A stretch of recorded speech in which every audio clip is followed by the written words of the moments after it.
Just you wait, Iblis Trigger. Ha! Ha! Ha! Ha!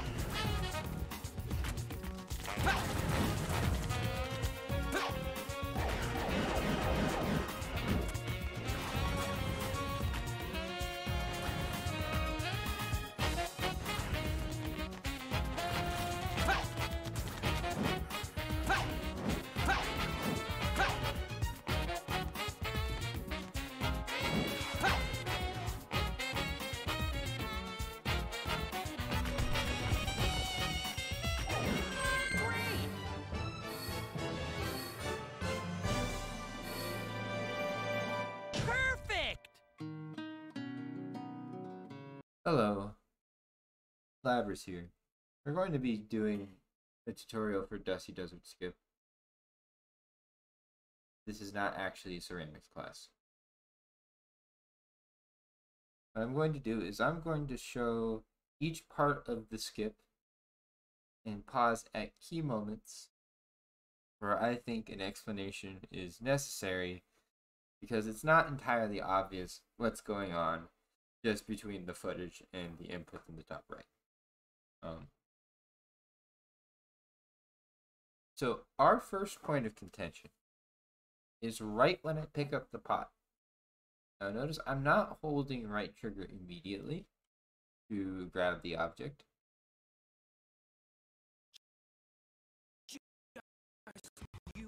I'm waiting until the pot is directly in front of and slightly to the left of me.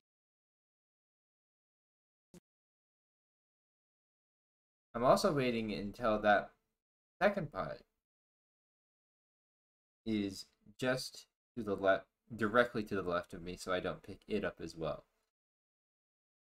This relative positioning will hold even if this pot has to go around a couple walls and you kind of miss it. And it's always relative to the way the direction silver is facing. So if I'm facing to the right, the pot will be a bit to the left of me still. It's all facing relative. You want this pot to be upright and kind of tumbling over itself long end to long end, or as you will see in the video, rotating about its axis, its long axis. So all we're going to do is we're going to grab this pot and we're going to run forward. That's fine. Don't worry about if the pot gets stuck or anything. Iblis Trigger. You just want to gun it and notice where the pot ends up. If you see it like this, you kind of want to make sure that it gets bonked on this door frame like so. Because what objects tend to do in this game is they tend to get stuck rotating around their longer axes, which is good for the second half of the skip, but very bad for the first one. So if you can nudge it like this, then you can get it into some sort of vertical rotation. This takes some experimenting with, play with it.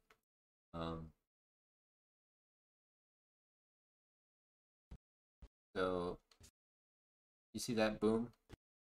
It hits it, and now it's starting to rotate. Not just the handles are spinning, now the whole pot is spinning.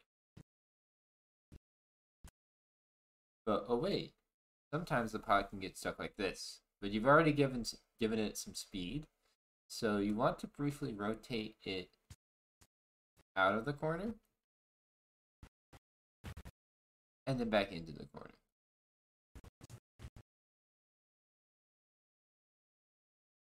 Sometimes the pot may be rotating the other way, and so the base will be downward as it were when you picked it up. If that happens, shove it into the corner and then release it again until it reaches this upside down position.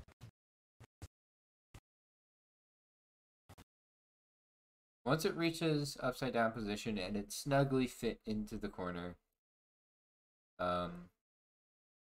release with exceptions that I will go over the pot, jump on it, and lift until you see this camera change. Whenever you see the camera flip, not yet, not yet. Now, this is what the flip will look like. You want to note your surroundings, because sometimes the camera is a little different here every time. It's a little creative like that. It's a little quirky. You want to jump towards silver's right, so out towards the void. You do not want to clip into the other side, because down below there is a out of bounds platform that is very conveniently placed. That is just to the right of the wall that is directly to silver's right. So you just react to jump, and fall down, and you kind of have to trust, because it's right here. Now,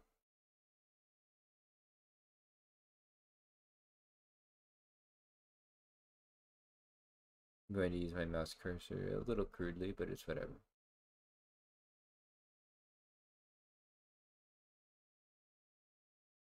Now, to not put back in, which is a problem, all the way up until you get the pot to the other side, this line right here that I'm tracing with my cursor is the wall. You do not want to pass this line. It's a bit more visible now. You do not want to pass this right here, because that will clip you back in. What you want to do is get yourself reasonably close, neutral stick, jump, and at kind of the peak of your jump, you hold the right trigger to grab an object. Preferably that pot right there. Sometimes you can also get the one in front of it, like I did just there, but usually you just want the one. It doesn't matter whether you have one or two. It matters whether you can manage whatever's going to be coming at you.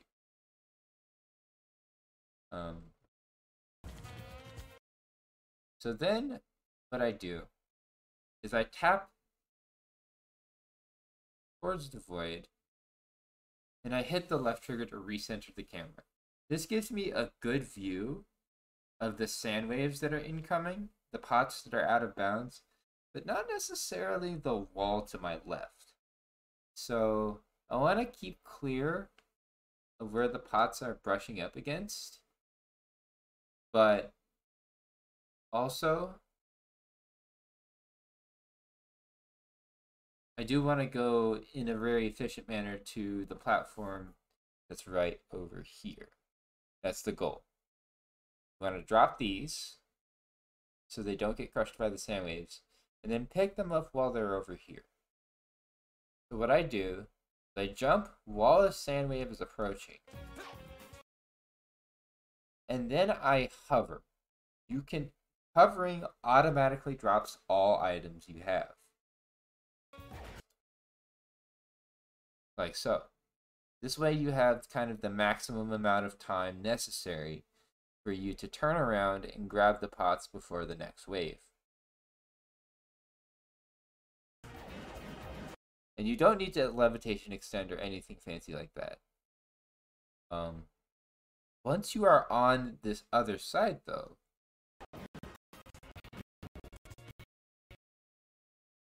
you will need to grab the pot and push it so that it is flush with the wall that the sand wave will eventually fade into. Like that. You want silver to face to the left. It's hard left.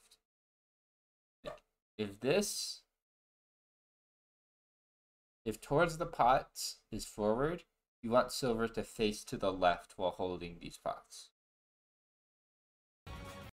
Like that. So that when a bigger sand wave comes, don't worry about the timing for now. As soon as you can get it is at 21, but don't worry. If you're holding on to them, nothing will happen to them. They can't be broken by a stray spike ball as long as, or another sand wave, as long as you're holding on to them.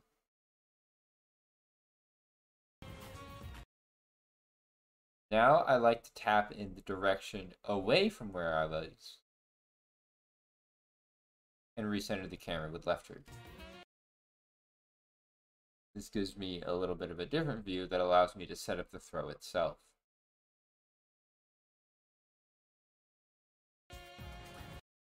Now, these are pretty nice pot orientations, both of them actually.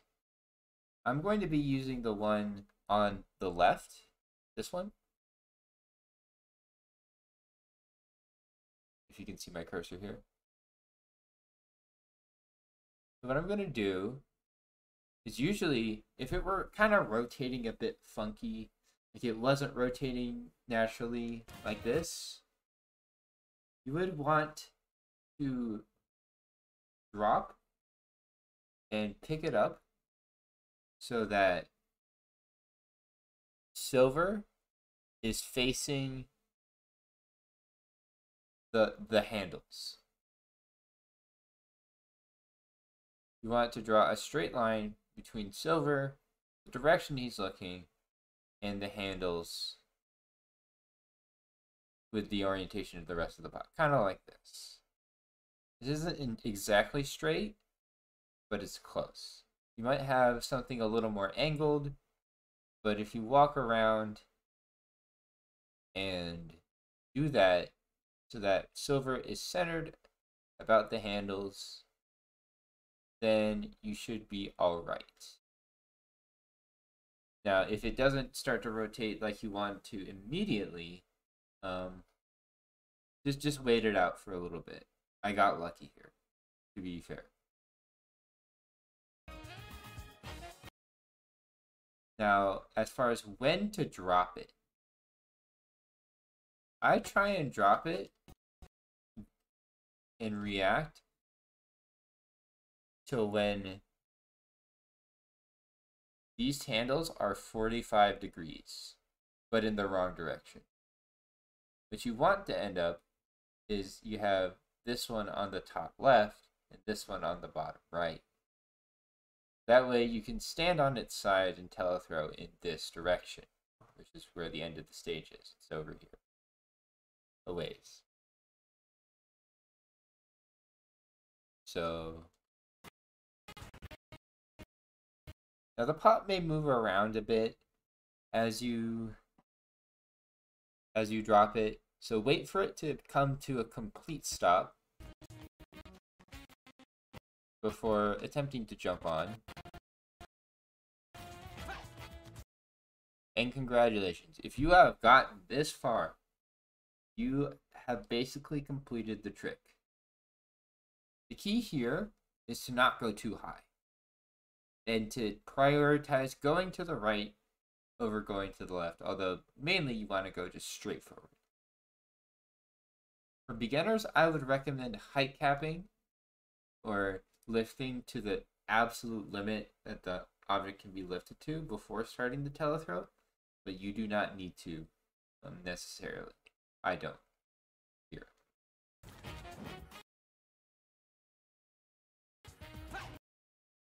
So it's going to be 3 kind of quicker ones to get you enough height to get over this part of terrain.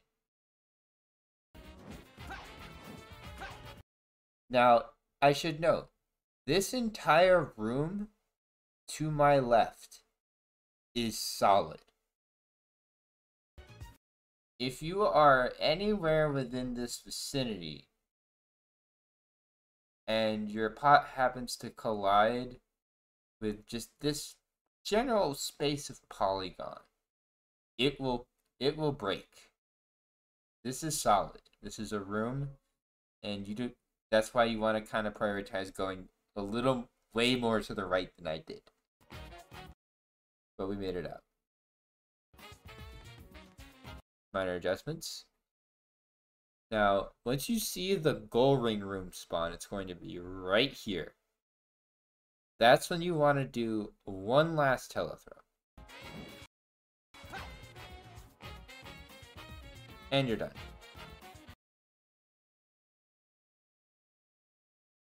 If you find that you're dying for no known reason, it's because there is a kill ceiling as well as a kill floor. They wrapped this entire stage in a box of kill planes, so you can die if you go too high as well as if you go too low. And that's Dusty. I'm gonna finish this up with a couple notes on cycles, because I really want people to get the trick, period, and then worry about the cycles later. What I get in this is called first cycle, which basically you catch the big wave that spawns at 21 seconds on the in-game timer. That's basically the fastest without any upgrades that you can get. So if you're here and you're kind of stuck for a bit, and you can't quite get on the pot and oriented by about 12 seconds on the in-game timer, go farther to the right. You want to be standing about here.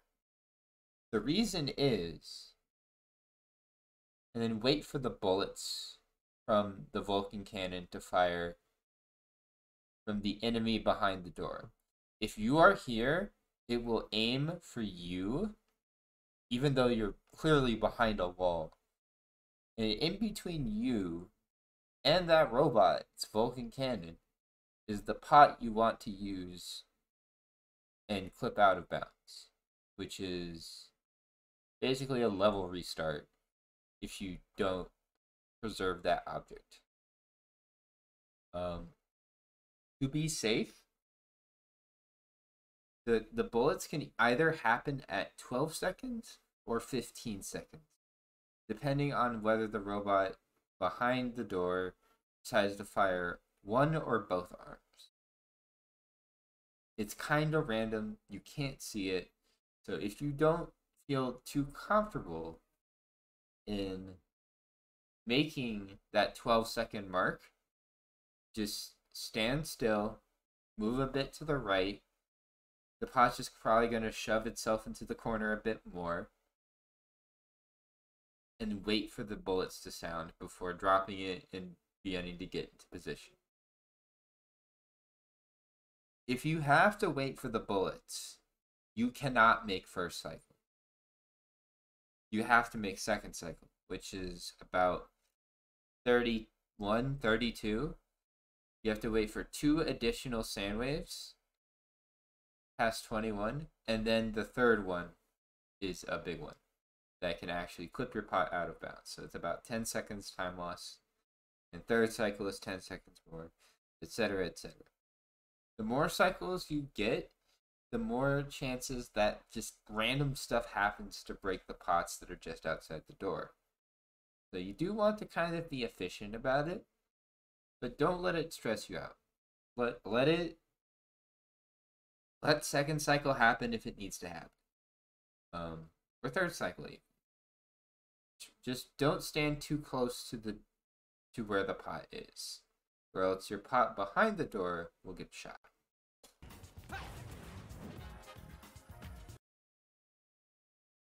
You may have heard that little noise. That means the robot fired one of its arms. and I'm kind of safe. It could have also equivalently fired its Vulcan cannon, which you will hear at about 15 seconds.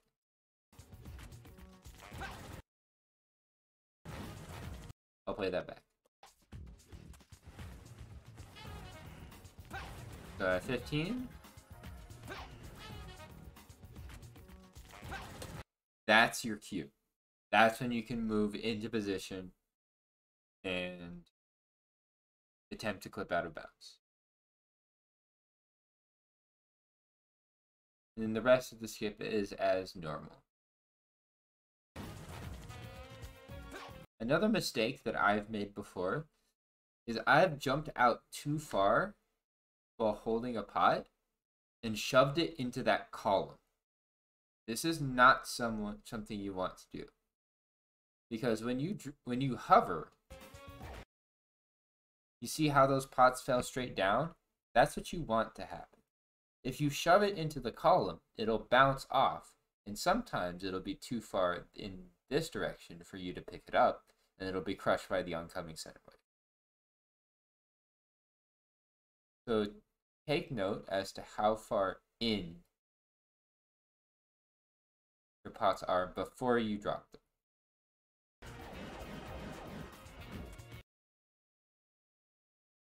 And another thing here is you can have your pot, sometimes it's too high, and even though it's pressed against the wall, it's oriented weird. So you can kind of get robbed from a first cycle or a second cycle. Just wait, face to the left, like I said earlier.